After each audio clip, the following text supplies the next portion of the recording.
بینرین برز افدمو همو دمین و بخیر. وکو مبرجی سوز دابو دی چند برنامه تایبت دا اما باسا کنگره نتوی بکن او اکوی پشتی چند روژان دار کوی. کنگره نتوی جبو چل دارد کوی آستا دیپلوماسیا کردی پشتی کنگره وی بگی که چه تشتی گنجاف چیه بونه لسرانسری دنیای لنافچه لولاتین دوروبره و دناف کردام خوده که کنگره که نتوی یا سرکفتی دار کوی. کنسنسوس یان جی پیک هاتن دناوا کردان دا گیشته چه آسته دجبو کنگره که نتوی یا سرکفتی دار بکوه. هیوی و آمانج گل کرد جوی کنگره چنه. اف پرس و گلک پرسندن اما جی میوانین ایرو بکن. میوانین ما ویلدان تاریکولو سیاست مدار، خالد خیاطی مستای زانینگه ها لین شوپینگ لسویده و لیکولینر ده زانستین سیاسی دا، عبدالله ملعری سیاست مداره کی کون و یک جدا مزرانرین رخستن کردی ل روجاوای کردستانه هون هر سب خیر هاتن پیش اکرانا کردستان تیوی یکمین پرس او کو لدارکتنا کنگره که نتوی اوهانه کو عمل بردمی وینه دکاره د پیواژویا تفگره رزگاری خوازه گل کردستان دوی دیروکه ده دکاره چه قاسی گرینگ به اف کنگر پیشی گرک سپاس اف کنگره کی گرک گرینگه بقناعت من هر مناقشه یا لسر کنگره نتوی بقناعت من مجارکی جبو تفگره نتوی یا رزگاری یا کردستان مجارکی پر گرینگه بسارانه اساس مناقشه هاتنا کرن حتی هن کنگره بناوی کنگره نتوی یا کردستان ایرو هنجی کنه که کو ناونداوی ل بروکسل تمام بس وقتی گفتن اف کنگر اوای یکمینه که هزن هر چهار آلیین کردستانه و این کرد دروی کردستانه دگری برخواد بله لو ما دبیجم هر مناقشه ویاج بخو گرینگ جبوکو هست و بیر و رای و رامانا ملت کرد بر به آلی یکیتیه و بر به آلی پیویستیا یکیتیه و بر به آلی گرینگیا یکیتیا سیاسیا نتوی و دبه اف کنگره بخو بسر کتیبه بسر کتی نبجی فرق ناکه جوینا دوی پیکاتی تریدا دوی فربونه دا و دوی دمه دا او هر سی دوی معرف سرهف بجمیره به قناعت من گلک گرینگه جبو تفگره نتویی جبو بیره نتویی جبو رزگاریا نتویی یا گری کردستانی لهر چا پرچه کردستانی لی بیگومان کماسیوی هره بیگومان گلک پرسنه که دوی معرف لسرویا مناقشه بکه چه هیویجه بکه و راستیا تفگره نتویی یا رزگاریا کردستانی چیه و راستیا کنجکتورا سیاسی یا دنیای لگل برجواندی نتوی کردستان لهر چهار پرچه کردستان چوا به هفو دوره دگنجه لهفهاتیه دوی لسر وام پرساجی دوی معرف هنک پرسین خواه آشکره مناقشه بکه که داویا و کنگره نتوی که هیویدارم اوی بجوه نبه خیال شکستنه کی لی اگر صد بسر کتی نبجی ببه گاوه کی پیشی که لسروی کنگره کی نتوی یا لایق ناوی خو لگورا علم سیاسی لگورا ترمینولوژیا سیاسی علمی لحظاتی قنبه دورا بکاربه بی آوا کرن بله اکاک ویلدان تلیا خود ده سر برینه که گلکی هستیار دبیجه اگر انجام کنگره چه قاسی کم بنیان زیده بنشی ل هشیار کردن دیباته که هشیار کردن گفتگویی که لسرانسری کردستان دناف کردن همو رنگی دا بسر خو سرکفتنه که مزنه یعنی دزانستین سیاسی دا او چاوتی پیوان دزانی اوی که کاک بیلدان باسی دکا راست او قوت و هیزکی سمبولیکی او هی یعنی لواری رمزی و سمبولیک او کوبونوی او پارت سیاسی کردانه لدوریک زور باشا و هر والا باری پراتیکش و هندک پارتی هن که لدروی او کنگره و پیش او کنگره لگل یکتر پیوندی و هاتوسویشی آوایان نبوه بلام او کنگره مجاله چی درست کردو که او پارتیانه به پیتسوانی او پیشین میجوی لگل یکان هیا ئەو مەودایە ئەو مەدانەوەکو پلتفۆرمێک بەکاردێنن و لە دەوری کۆبوونەتەوە مناقشە دەکەن و قسە دەکەن ئەوە هەم لە باری تاریخیەوە هەم لە باری ڕەمزی و سمبۆلیکەوە هەم لە باری پراتیکی و عملیەوە زۆر زۆر گرنگە ئەو کۆنگرەیە ئەمن هاوڕان بە کاک بیلدانڕا بەڵام دیسانیش گرنگتر لەوە ئەوەیە کە ئەو کۆنگرەیە دەبێت زۆر بەڕوونی و ئاشکرا استراتێژی و ئامانجەکانی خۆی دەستنیشان بکە ئەمن کە لێرە دانیشتوم و لەو بەرنمەیەدا لەگەڵ تۆ قسە دەکەم تا ئێستێش نازانم ئامانجی سەرەکی و استراتێژی ئەو کۆنگرەیەچیە گەلۆ مەبەست ئەوەیە کە هێزە سیاسەکانی کوردی هەر چوار پارچە لە دەوریە کۆ ببنەوە کە سایەتەکان هێزە سیاسەکان و پێکەوە لە پرۆسەی ئەو مناقشات و قسانەی کە لەو چوارچێوەی کۆنگرەدا دەکردریا زەمینەیەک بۆ دروستبوونی گوتارێکی هاوبەشینەتەوەی دروست بێ یا بۆگەوەی کە کاکویلدانیش باسی کریا مەسەرەن تێگەویشتنێک لەسەر مەسلەی کێشەی کورد لە پەیوەندی دەگەڵ وەزئی ژێوپۆلیتیکی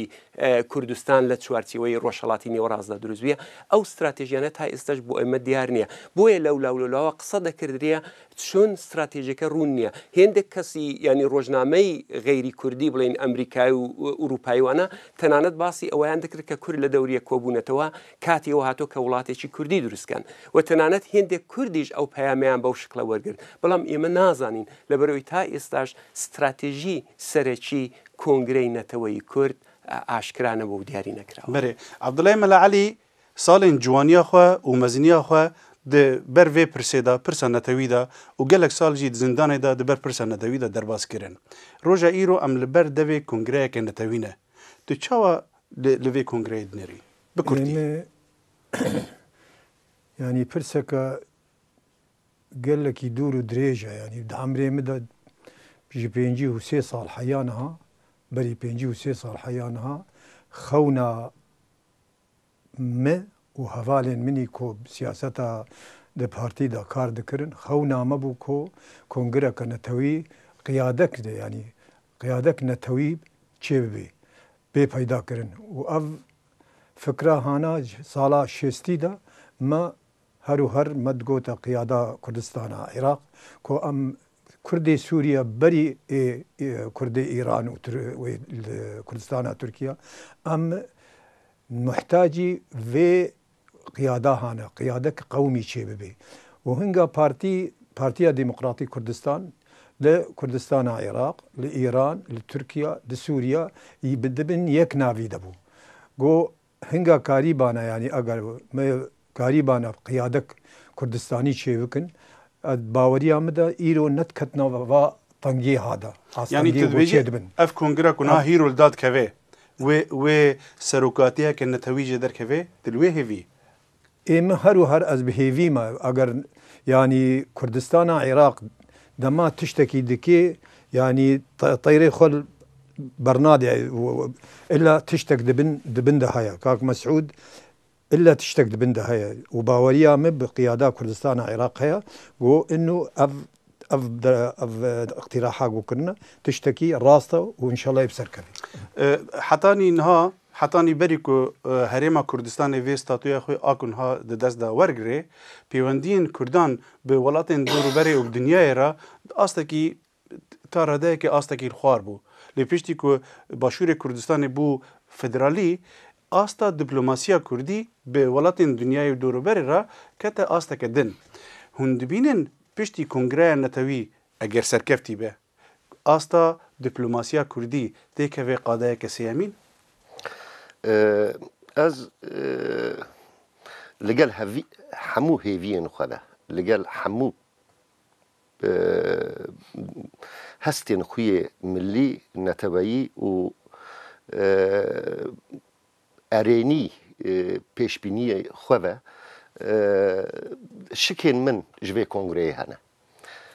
ez li gel mamoste me însiyatîfa serokatiya yekem dewleta meşrû di qada hukûqa navneteweyî de serokatiya giştî ya dewleta federal ya Kurdistana Başûr bêguman garantiyekî ye lê li alî din bêdengiya Tirkiye ya jî müsamahaya Tirkiye şikekî pir mezin ji bo min çê dike asisiya ew pirsên ku mamoste destnîşan kir hundirê mehekî da تفگرا نتوی یا رزگاری کردستان کو ده 40 ساله دا گلک ناکوکی ده ناف خوده آوا کرنه گلو هندوری مهکی دا دکاره وان ناکوکی دین آریه کی گلو کنگره نتوی کو ده ترمینولوژی سیاسی علم سیاسی ده تمثيل ملي تمثيل نتوي تينا بيرا معرف قالوا استراتيجيه كي هف باش د ناف اف تشل ريخستنين سياسيه كردستان اللي هي قالوا اف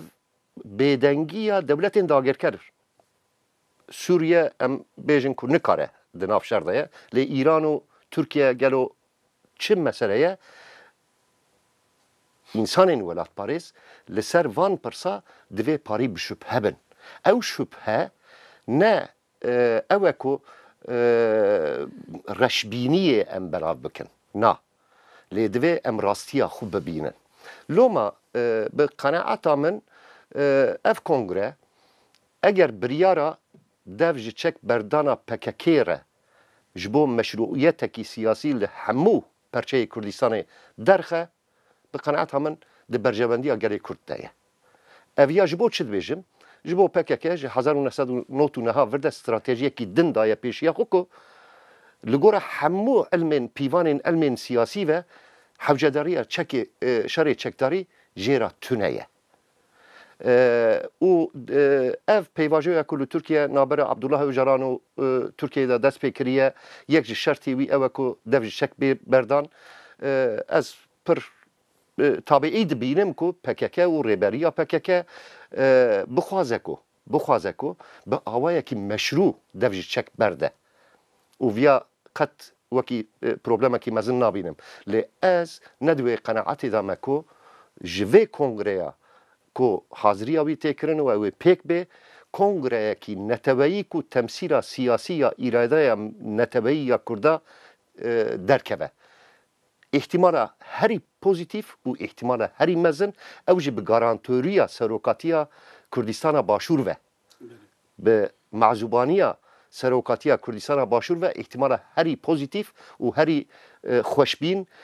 او کو اویا ببه بنگه کی کو هیزن نتوی کردستان روز به روز حول بدن پیوندی خو خورتر بکن و روزن پیشتا اف جوین ببه بنگه ها ببه تملا او کا یکمین کو اراده نتوایی یا سیاسی یا ملت کرد به شکل کنگره کی نتوایی روزن پیشتا پیشکشی ملت کرد پیشکشی نفش نو پیشکشی دنیای بکن جبو في کنگره کنها ام بحثید کن سروکی هریما کردستان دزگهین راگهاندنه دا نامه خو خواند که آلمان جوی کنگره چیه یک جی خالن گرین که در باس بو اوه که ام به ولاتن دوروبری را به جیران خورا به دنیای را بیجن که جهیر و پیوا مثلا چاره سرکرنا پرسان بچک نمایه ام دخوازم به دوروبری خورا به آشتیانه بجین و او سامانه هانه ده عرد ما و عرد جیران ما دهبه تیکوی خدمتا ما و دوروبری ما جبو که روشه همیان پی باشتر ببه جاردن همان پرسا دیپلوماسیه که خالد تدبینی و هیجاره کوالیته چاوانیا دانستاندنا کردان بولاتن دوروبری و دنیای را تکوی قاده کسی دەزانی لە پەیوەندی لەگەڵ ئەو پەیامەی بەڕێز بارزانیدا بۆ ڕۆژی کردنەوەی کۆنگرەکە ڕایگەنەوە پەیامێکی زۆر گرنگ بوو بە بۆچوونی من تەنانەت لە گرنگ بوون زیاتر پەیامێکی تاریخی بوو بەڵام لەو ڕۆژەوە تا ئێستامە هەز دەکەین کە کۆنگرە لە چوارچێوەی ئەو پەیامەدایە لە پەیوەندی لەگەڵ ئامانجەکانی کە لەو نامەیەدایە لەو پەیامەدا هاتبوو دەستنیشانکردن ینی دەستنیشانکرا بوو دەڵێ لەسەر ئەو ئەساسە ناڕوە و زۆر قسە و شتی دیکەی لێ جودا دەبێتەوە لە زانستی سیاسیدا دوو شکڵ ئامانجەیە ئامانجێکی ماکسیمالیستی هەیە ینی لایەنی زۆر و ئامانجێکی مینیمالیستی هەیە لایەنی کەم من پێم وایە ئەو کۆنگرەیە پێویستە زۆر فۆکوس و تەرکیز لەسەر لایەنی مینیمالیستی ینی لانی کەمی ئامانجەکانی خۆی بکە لانی کەمی ئەو ئامانجانە چییە پێشەوەی بینە سەر مەسەلەی دیپلۆماسی وەکو ئەوەی کە بیلدان تانڕی ئۆغڵو زۆر بەباشی باسی دەکا ئەوەیە کە لە پێشدا ئەو پلاتفۆرمە ئەو کۆنگرەیە کۆبوونەوەیەک بێ کە وەزئی هەر بەشەی کوردستانی تێدا مناقشە بکرێ و تاوتۆ بکردرێ و نەتەنها چوار بەشی پێنجمیشەیە دیاسپۆرا کوردانی تاراوگەی ئەوەی دەڵێن جالێی کوردی ڕەوەندی کوردی ڕەهەندی کوردی هەموو ئەوانە مەسەلەن هەر بەشەی تایبەتمەندی خۆی هەیە لە ئێران ئەمە لە ئاستی ئەوە داین ئەوڕۆ لە ئێران بە حکمی ئەوەی ئەو زەخت و زۆر و دیکتاتۆرەی لەسەر گەلی کورتەیە خواستی و میلەتە تەنانەت لەو ئاستەدایە کە ئێعدامیان نەکەن خەڵک ئەشکەنجە نەکەن کەواتە لێکدانەوەیەک لەسەر وەزعی کورتە بێ لە ئێران لە پەیوەندی دەگەڵ وەزع سیاسەکە ئێستا لە ئێراندا هەیە و پاشان کۆمەڵێک پێشنیار چەند خاڵێک لە پەیوەندی لەگەڵ داهاتووی سیاسەتی کوردی لە ئێراندا دەستنیشان بکەن هەر بە هەمان شێوەش لە پەیوەندی لەگەڵ تورکیەدا و بە هەمان شێوەش لە پەیوەندی لەگەڵ باشووری کوردستان و لەو سێ بەشەی دیکە گرنگتر مەسلەی کوردستانی سووریا کە ئەوڕۆ لە حاڵەتێکی نادیاردا ژیانی سیاسی خۆی بەرەو پێشێتەبە جا مەسلەی دیپلۆماسی ئەوە زۆر گرنگە کە هەر بەشەی لێکۆڵینەوەی تایبەتی خۆی لەسەر بکردیا و ئامانجی ئەو کۆنگرەیە ئەوە بێ استراتێژی ئەو کۆنگرەیە ئەوە بێ کە تێگەویشتن دروست بکە ڕوونکردنەوە و شەفافیت لەسەر وەزعی هەر پارچەی کوردستان بخاتە ڕوو و پاشان لە پەیوەندی لەگەڵ ئەو شەفافیەتە و دروستکردنی گوتار بۆ هەر بەشەی تایبەتی هەر بەشەی جیاوازی کوردستان کۆمەڵێک پێشنیار و بۆ ڕێگای چارەسەری بخاتە بەڕوو و مەسلەی دیپلۆماسی ئاخرین وتە ئەوە ئایا دیپلۆماسی کوردی لەو ئاستی کە ئێستا هەیە دەچێتە سەرتر و باشتر دەبێ ئەوەش ڕاستەوخۆ پەیوەندی بۆیەکە ئەو کۆنگرەیە لە پەیوەندی لەگەڵ ئامانجەکانی خۆیدا چەندە سەرکەوتو دەبیان نابێ دەستپێکێدا پەیوەندیین کوردان دنیایێرا دو قادایەکە دەبوون پشتی کو هەرێمە کوردستانی چی بوو کەتە قادایەکە دن باشە نەهاوی قادای سێمین ئازم چمرە بەحسەوێ بکەی قادا سێمین ئێمە باوەرم ینی نەمایە قضیە کوردستانی نەمایە قضیە ئەقلیمی ینی ڕۆژهێلاتان ناویندا قضیە کوردی مەسەلا کوردی بووە تشتێکی جیهانی يعني أمريكا وروسيا قوتي مظن هرب شهر بيش قوتي مظن بمجولن يعني كرد نماتين محوكرن نماتين يعني أسمين نابن جبوه أد بيجم يعني مجبور يعني داوي مشكلة كردية مشكلة جرا حل بكن. بري وقتكم من حاضري في برنامج كير براستي قال لك نامه هاتن وكاك خالدجي كرم كرد درباره بلان مينيموم و ماكسيموم يعني تشتي هان بكيماني ام بيجين وسقف حري بلند ام بيجين خلق دبيجي تشتي كن نتواكي تشيتكي آلة سرودة ناسنمايا نتوية زمانة ما في شارنوسية يعني تدبيني وي كرد واتشتانا دي كونغري دا بدس بخن يانا گرک کرد وی کنگره دا واتشته هانا بخوازن و مطالبه ها بخوازن و داخوازه بخوازن اگر نخوازن معنا خود وندابونا کردای يعني بلان مينيموم ده كاك ويلدان جوانتشتان زيادتر مرو هيفيا چه به براستی يعني ابراقين دستم دا بو من خاصه لبنان نویسه که من 20 سال بری من بخورهانی نوتو چرادا من آماده کربو لی جبرکو او مثلا بسر نکت من بلافجی نکر بقناعتها من نمونه وی ناف دولتی هنه تشبیه دا خطا نابه تیگوتن يعني پیوکی نیف اساس عربی و ترکیه نهار خسرا هفکاری و اولیا اروپای هبو 20 سال اویا وکر خستن کنفرانسا و دورا بو تشکیلات بقناعتها من جوینه بناوی کنگره نتوی تی کمکرن لی بریارا کنفرانسا شوره و هفکاری نتوی یا کردستان درکوه اویا وی پر باش به اویا تی چه معنی اویا پیشنیاری منجی عینی وقت ده یک همو هیزن سیاسی تدا بشتار ببن سال دو جارا هر ریخستن و ریخستن سیویل به دلگاسیون خود بشتار ببن همو بشتار ریز استراتژی هبو دورا بگرن و جبه کنفرانس بریاره کیوانی درکه وکو جبوکو پرسا نتبایی مافو آزادی نتبایی یا نتوا کرد لهر چار پرچی کردستانه لگورا پرنسیبا مافی چارنویسا خواه برین آشیتی و دموکراتیک به دست خستن زمین سیاسی لهر چار پرچه کردستانه لهر چار دولتین کو کردستان دنافله پار وکرنه به آماده کرن و بوی آوایی جی کرد دوی هفدمه دا حوجداری شر چکداری نبن و بریا آشتی بریا دموکراتیک بریا آشتیانه تکوشینا خواه لگورا استراتژیین که او بخو دانه پیشی خو چاره سر بکن ام باش پید زانن که نها یعنی وقتا که نه رئالیسته که وقتا هیزن سیاسی کردستان باکور دناف خدا یکی چه نکربن هیزن سیاسی کردستان روجاوا دناف خدا یکی چه نکربن هیزن سیاسی ین کردستان روجلات دناف خدا یکی چه نکربن دسویا همو کردستانی دا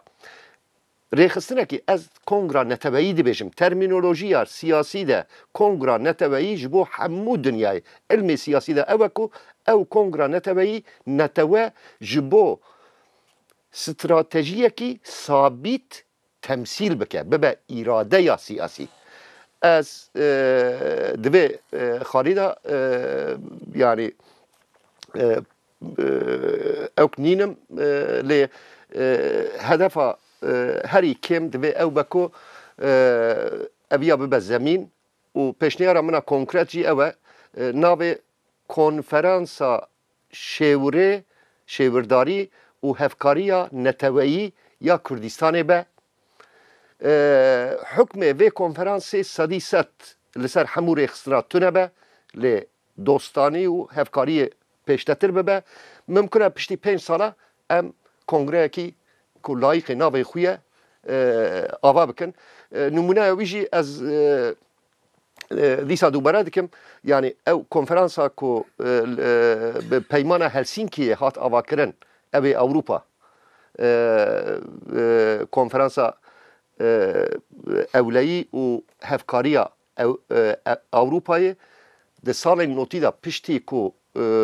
سیستما سوسیالیست تکچو او تشکیلات نها حتی آذربایجان جی اندام و تشکیلات نه بری تنه کار بو توصیه بکه لی نها کار بریار بگره به قناعت من اف جوینه جی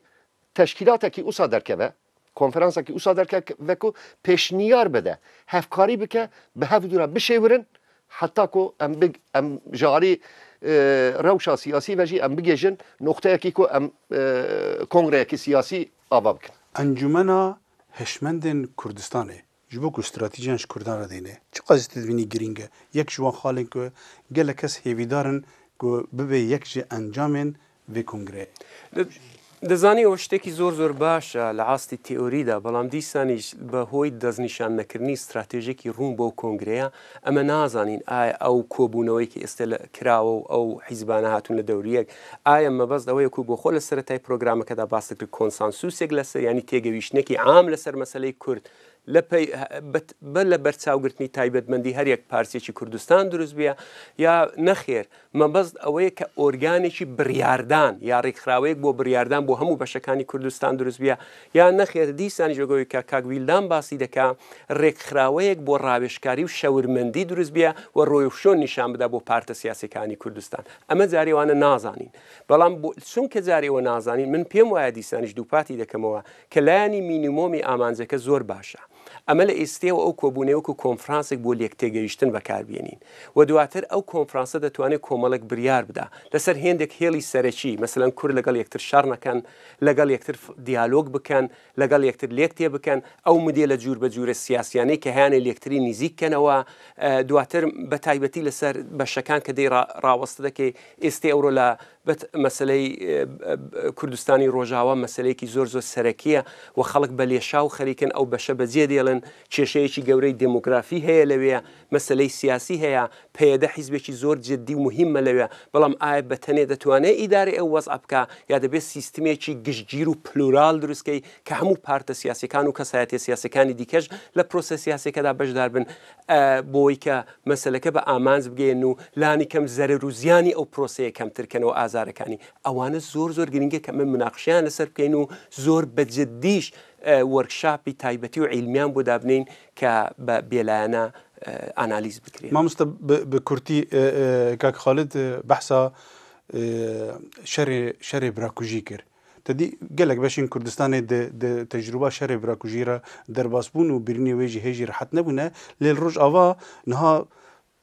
همو لاین سیاسی سردست لاین سیاسی تینا کشتن و جالی دن دا کشتن تنه تدبیجی اف کنگرا قارب به بریاره که شرف درکوه که کشتنا کرد لسر دست کرد حرام بکه از باور ما بستا که مسعود جي افا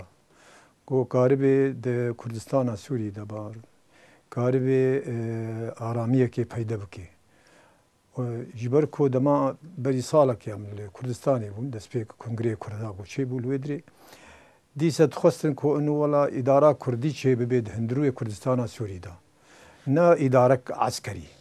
اداره ديمقراطي قوم ملت تمام احزاب كردي كردستان سوريا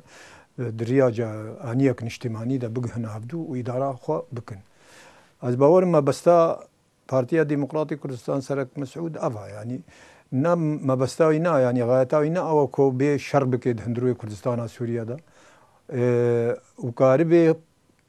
بايدا قانع بك او باكاكا قانع بك كو انه نهون تاني د سوريا دهنا غير وجه هنا هم قارن بريه شارك ديمقراطي في ولاطي هنا بدستي خو بقرن وبمشين ايان ها ما بستاوي او النهار خازم د روشا راگهاندنه ل هر چهار آلین کردستان و دروا کردستان راگهاندنه کردی چه یا چاپکری چه تلویزیون و کانال ازمانی ولی ام بکاربن چاوکیلی خن لبری کو ام درباسی وی ببن ما آماده کاری جوی پروگرامی را دکر لسر جادا و کولان چند باجارن سویده مشخلکی پرسین هیوی و مترسین نوان دربار کنگره نتوی دا کارم هفره تماشای چند دکان جوان بکن بباوری من پرسی کنگره نتوی وەکو پرسێک کە لە ساڵانی ڕابردوودا دەتوان بڵم بە تایبەتی لە دوودەی ڕابردوودا زۆر بە زەقی لە ناو کوردرا باسی دەکرا لەو ماوەیدا لەبەر زۆر هۆکاری سیاسی ڕەنگە لۆجستیکی ڕەنگە سیاسی بەمانای حیزبیەکەی بەرجەستەتر بوو بێتەوە بەڵامەوە هیچ لە گرنگجی ئەو پرسە بە شێوەیەکی مێژووی ناگۆڕانی چ لە ڕابردوودا چ لە ئێستادا چ لە داهاتوشدا ئەگەر ڕوون بێتەوە مەبەست لە کۆنگرەی نەتەوەیی چییە بۆ من بەڕاستی زۆر زۆر ڕوون نییە ji bo me gelek baş ez kî destpêkê jî ya bêjim em pêrûzî jî dikin bû ku gerek destgehek bilind hebe bi rastî ser mesele Kurda û ser berjwendiya Kurda raweste heta niha ez bêjim vê tişta tune ye û bû me jî yanî bû me bi rastî em kêfxweş dibin bû ku niha vê wexta şansa Kurd hene em kanin niha وڵاتە خۆجی ئازاد بکن و ئەمکاننجی وڵاتە خۆجی ئاوا بکن دیارە کوردیش وەکو نەتەوەیەک لە فاکتەرێکە لە ڕۆژهەڵاتی ناوین پێویستی بە یەکدەنگی یەکڕێزی وتاری یەکدەنگیان هەیە کە لە شەرقە لەوسەد یا لە ڕۆژهەڵاتی ناویت و لە جیهاندا دەنگ بداتەوە جا بۆ ئەو یەکڕێزی و یەکدەنگی وتاری کوردیش پێویستە بە کۆنگرەیەکی نەتەوەیە کە وەکو هەموو حزبەکانی کوردستان هەر چوار پارچەی کوردستان کەیسە دیارە ێژن 6 پارچە دیارە کوردستان رووسە و دیاسپۆرای کوردیش لە ئەوروپایە کە بەحسەکەن 6 پارچە بێن نوێنەری هەموو ئەو کوردانە لەو کنگرەیە بە یەکدەنگ و وتاری نێونەتەوەی خۆیان باس بکەن لەبەر کامێرا و یا سیاسەت ڕۆژدا بۆ جیهان کە فاکتەرێکە کەوانش نەتەوەی کورد بسەرمێن و سەربەخۆی یا هەرچێک بێ کە باسی بکەن لە داهاتووە شتێکی وا پێک بێت بەێ وەکو hûn dizanin ev pêşketina teknolojî di van salan dawî da Kurdan gelekî sûd jêgirt lê ji aliyekî tenê da kanalên televîzyonê pir bûn kanalê televîzyonê yekcar pir bûn çapemeniya Kurdî li Başûrê Kurdistanê ji gelek aliyan de tê nirxandin ku çapemeniyeke azad e opozîsyon bi dilê xwe weşanan dike radigihîne lê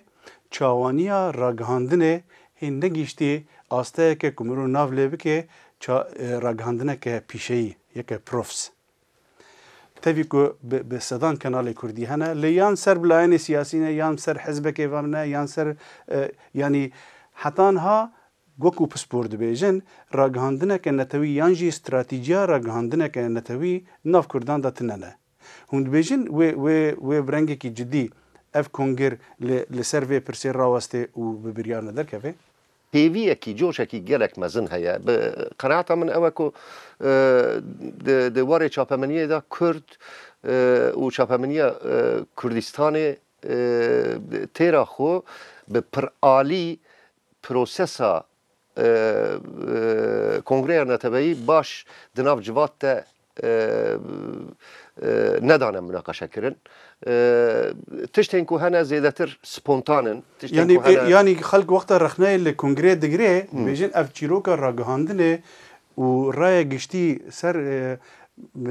يعني كارو بار كونغري تبگه اویا سوجي كونغري خو سوجي آمدکارانه نه سوجي دزگهين راغاندنه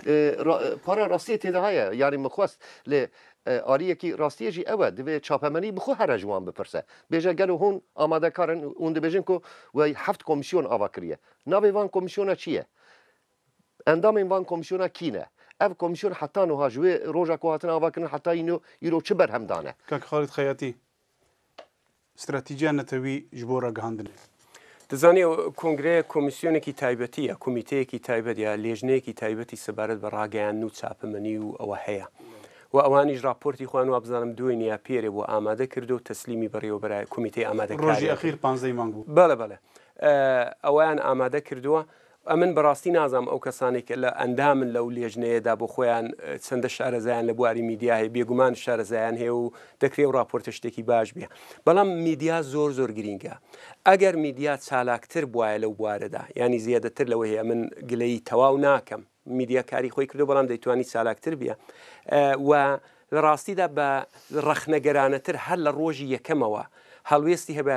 لە پەیوەندی لەگەڵ ئەندامانی کۆنگرەی نەتەوەی ئەو ئەندامانی لێژنەی ئامادەکاری کۆنگرەی نەتەوەی لەوانە بوو هەم بۆ ماوەی بەڕێوەبرنی کۆنگرێت و دایدنێ 24 ئەو مانگە کە